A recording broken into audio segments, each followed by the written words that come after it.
नमस्कार, आप देख रहे हैं पायनियर डिजिटल और मैं हूं आपके साथ सोनी ओझा। चलिए नजर डालते हैं आज की प्रमुख खबरों पर। प्रधानमंत्री नरेंद्र मोदी ने नई दिल्ली के बाबा खड़क सिंह मार्ग पर सांसदों के लिए बनाए गए 184 नए टाइप 7 मल्टी स्टोरेज फ्लैट्स का उद्घाटन किया। इस मौके पर उन्होंने सिंदूर का पौधा लगाया और श्रम जीविकों से मुलाकात की। पीएम मोदी ने बताया कि इन 4 टावरों को कृष्णा, गोदावरी, कोसी और हुगली नाम दिया गया है, जो देश के 4 महान नदियों का प्रतीक है और करोड़ों लोगों को जीवन देती है। सांसदों के आवास की कमी को देखते हुए सीमित जमीन पर उनके लिए ऊंची इमारतों का निर्माण किया गया है, ताकि जगह का बेहतर उपयोग हो सके। कांग्रेस नेता राहुल गांधी ने हाल ही में चुनाव में वोट चोरी का दावा किया है। इसको लेकर उन्होंने सबूत भी पेश किए हैं। इसी को लेकर आज विपक्षी सांसदों ने संसद से मकर द्वार चुनाव आयोग के दफ्तर तक मार्च निकाला। अब विपक्ष के इसी मार्च पर बीजेपी की प्रतिक्रिया भी सामने आई। केंद्रीय मंत्री धर्मेंद्र प्रधान ने कहा कि देश देख सकता है कि अगर कोई व्यक्ति संविधान के खिलाफ काम कर रहा है तो उसका नेतृत्व स्वयं राहुल गांधी कर रहे हैं। कर्नाटक के सहकारिता मंत्री के.एन. रजन्ना ने मंत्री पद से इस्तीफा दे दिया है। उन्होंने मतदाता सूची घोटाले के खिलाफ आवाज उठाई थी।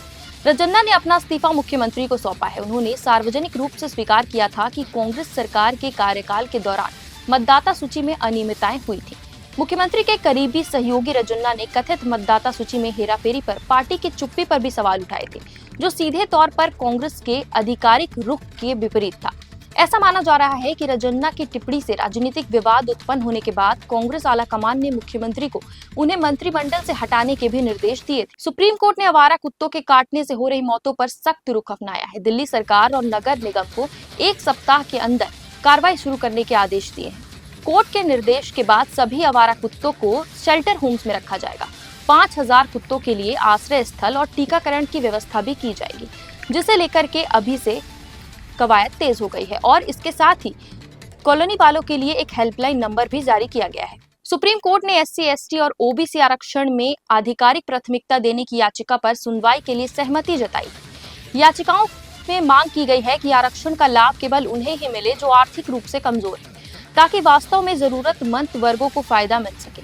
याचिकाकर्ता का तर्क है कि वर्तमान व्यवस्था में कई सक्षम लोग बार बार आरक्षण का लाभ उठा लेते हैं, जिससे वंचित वर्ग पीछे रह जाते हैं।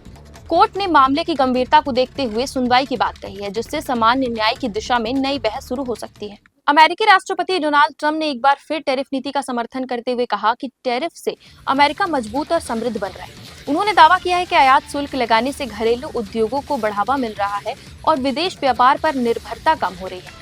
ट्रंप ने कहा कि यह नीति अमेरिका को आर्थिक रूप से आत्मनिर्भर बना रहा है और इससे रोजगार के अवसर भी बढ़ रहे हैं। हालांकि आलोचकों का कहना है कि टैरिफ से वैश्विक व्यापार में तनाव बढ़ रहा है और उपभोक्ताओं को महंगाई का सामना करना पड़ता है।